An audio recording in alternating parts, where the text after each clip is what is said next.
Okay, चलिए शुरू करते हैं।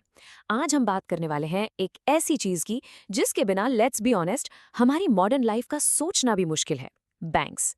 पर रुक जाओ, ये सिर्फ अकाउंट खोलने या लोन लेने की बोरिंग बातें नहीं होंगी। नहीं, ये है इंडिया की बैंकिंग की पूरी कहानी, बिल्कुल शुरुआत से लेकर आज तक। सोचिए जरा, हम सब दिन भर UPI, credit cards, net banking सब कुछ यूज करते हैं। It's second nature, right?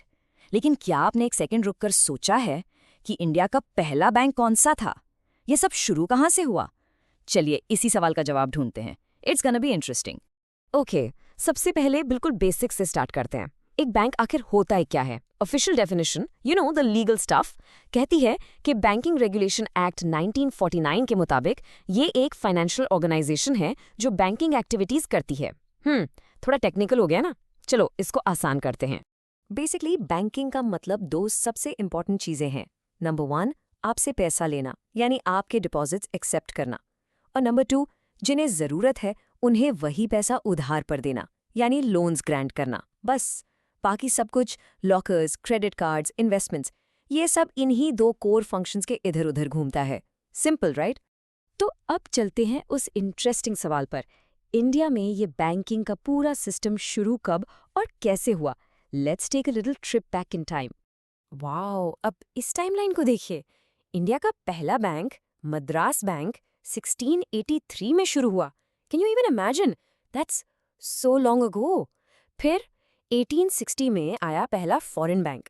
इसके बाद 1881 में अवध कमर्शियल बैंक बना पहला joint stock bank. Joint stock का मतलब a bank owned by share holders. और फिर एक बहुत बड़ा माइलस्टोन आया 1911 में, सेंट्रल बैंक ऑफ इंडिया, पहला स्वदेशी बैंक जो पूरी तरह से इंडियंस का था, इंडियंस ने ही बनाया।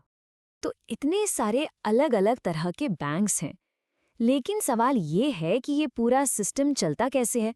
इन सब का बॉस कौन है? Who controls everything?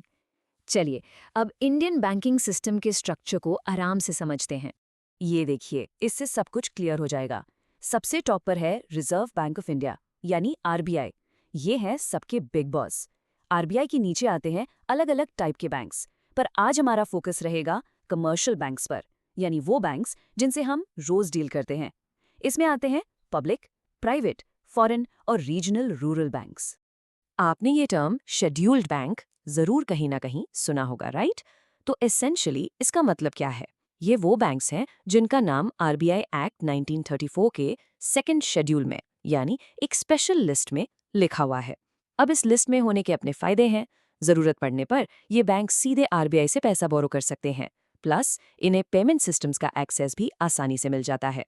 और यहाँ देखिए, ये डिफरेंस बिल्कुल साफ हो जाता है। शेड्यूल्ड बैंक्स जो हैं उन्हें आरबीआई बहुत स्ट्रिक्टली रेगुलेट करता है। उनके लिए एक मिनिमम कैपिटल रिक्वायरमेंट भी होती है और वो आरबीआई के पूरे सपोर्ट सिस्टम का हिस्सा होते हैं। तो बॉटम लाइन क्या है? बेसिकली हम जिन भी बड़े बैंक्स को जानते हैं, सोचो एसबीआई, एचडीएफसी, पीएनबी, वो सब के सब शेड्यूल्ड बैंक्स हैं। अच्छा, अब आते हैं बिग प्लेयर्स पर। पब्लिक यानी सरकारी बैंक्स वर्सेस प्राइवेट बैंक्स। देखो, ओनरशिप का डिफरेंस तो साफ है। एक तरफ गवर्नमेंट, दूसरी तरफ प्राइवेट शेयर होल्डर्स। लेकिन असली जो कोर डिफरेंस है ना, वो उनके ऑब्जेक्टिव में है। पब्लिक सेक्टर बैंक्स का मेन फोकस होता है सोशल वेलफेयर, ज्यादा से ज्यादा लोगों तक बैंकिंग पहुंचाना। वहीं प्राइवेट बैंक्स प्रॉफिटेबिलिटी और कंपटीशन पर ज्यादा जोर देते हैं। लेकिन एक टाइम था जब ज्यादातर बड़े बैंक्स प्राइवेट ही हुआ करते थे। तो फिर अचानक ऐसा क्या हुआ कि सरकार को इतने सारे बैंक्स को अपने कंट्रोल में लेना पड़ गया? ये दोस्तों इंडियन बैंकिंग की कहानी का सबसे बड़ा, सबसे ड्रामेटिक टर्निंग पॉइंट है। इस टाइमलाइन पर एक नजर डालिए। 1935 में आरबीआई बना, फिर 1955 में इंपीरियल बैंक ऑफ इंडिया को नेशनलाइज करके बना दिया गया स्टेट बैंक ऑफ इंडिया, हम सबका जाना पहचाना एसबीआई। और फिर आए दो सबसे बड़े इवेंट्स, 1969 और 1980। इन 2 सालों में 2 अलग अलग फेजेस में सरकार ने देश के ज्यादातर बड़े प्राइवेट बैंक्स को नेशनलाइज कर दिया, मतलब उन्हें सरकारी बना दिया। लेकिन क्यों? Why did this happen? इसका जवाब इस कोट में है। नेशनलाइजेशन का मेन मकसद था सोशल वेलफेयर और फाइनेंशियल इंक्लूजन। सरकार चाहती थी कि बैंकिंग सिर्फ बड़े शहरों और अमीर लोगों तक ना रहे, बल्कि देश के हर कोने तक, हर आम आदमी तक पहुंचे। हाँ, इसका एक साइड इफेक्ट जरूर हुआ। कंपटीशन कम हो गया और एफिशिएंसी पर भी थोड़ा असर पड़ा। और इसी वजह से आगे चलकर नई रिफॉर्म्स की जरूरत पड़ी। और फिर कहानी ने एक और ट्विस्ट लिया। 1990s में जब इंडिया की इकोनॉमी ओपन हुई तो 1993 में आरबीआई ने फिर से नए प्राइवेट बैंक्स को लाइसेंस देना शुरू कर दिया। और इसके बाद जो हुआ वो हम सब जानते हैं। एचडीएफसी, आईसीआईसीआई, एक्सिस बैंक, ये सारे नए प्लेयर्स मार्केट में आए और इसके साथ शुरू हुआ कंपटीशन, टेक्नोलॉजी और कस्टमर सर्विस का एक बिल्कुल नया दौर। तो ठीक है, शहरों में तो बैंकिंग सीन सेट हो रहा था, लेकिन इंडिया का एक बहुत बड़ा हिस्सा, हमारा भारत, तो गांव में रहता है। वहां तक बैंकिंग कैसे पहुंची? इसके लिए एक बिल्कुल स्पेशल टाइप के बैंक बनाए गए। ये हैं रीजनल रूरल बैंक्स, या जिनको हम आरआरबीज कहते हैं। इन्हें 1975 में नरसिम्हम कमेटी की रिकमेंडेशन पर सेटअप किया गया था और इनका मकसद बिल्कुल क्लियर था, गांव और रूरल एरियाज की क्रेडिट और बैंकिंग की ज़रूरतों को पूरा करना। इनका ओनरशिप मॉडल भी काफ़ी यूनिक है। देखिए, 50% हिस्सा सेंट्रल गवर्नमेंट का, 15% उस स्टेट गवर्नमेंट का और बाकी 35% एक स्पॉन्सर बैंक का होता है। अच्छा, अब एक सरप्राइजिंग फैक्ट, कुछ साल पहले तक देश में 43 अलग अलग आरआरबीज थे। पता है वो नंबर अब घटकर कितना हो गया है? जस्ट 28। तो ऐसा क्यों हुआ? सरकार ने वन स्टेट वन आरआरबी के प्रिंसिपल पर चलते हुए कई आरआरबीज को आपस में मर्ज कर दिया। इसके पीछे ऑब्जेक्टिव ये था कि इन बैंक्स को फाइनेंशियली और स्ट्रांग बनाया जाए, इनका स्केल बढ़ाया जाए और खर्चे कम करके इन्हें ज़्यादा एफिशिएंट बनाया जाए।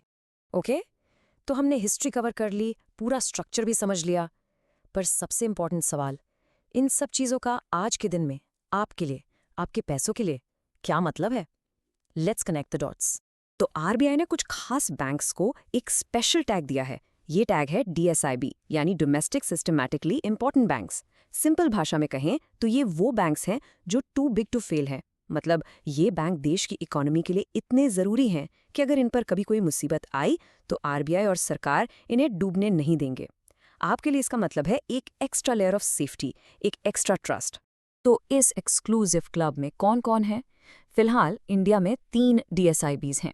पहला स्टेट बैंक ऑफ इंडिया, दूसरा आईसीआईसीआई बैंक और तीसरा एचडीएफसी बैंक। इन तीनों बैंक्स पर आरबीआई की खास नज़र रहती है और इनके लिए रूल्स जैसे कि कैपिटल रिक्वायरमेंट्स भी बाकी बैंक से ज़्यादा सख्त होते हैं। क्यों? ताकि पूरा फाइनेंशियल सिस्टम स्टेबल बना रहे। तो सोचिए, 1683 के मद्रास बैंक से लेकर आज के डिजिटल डीएसआईबीज तक इंडियन बैंकिंग ने कितना लंबा सफ़र तय किया है। आज बैंकिंग आपकी जेब में है, आपके फ़ोन पर है। तो आखिरी सवाल ये है, व्हाट्स नेक्स्ट?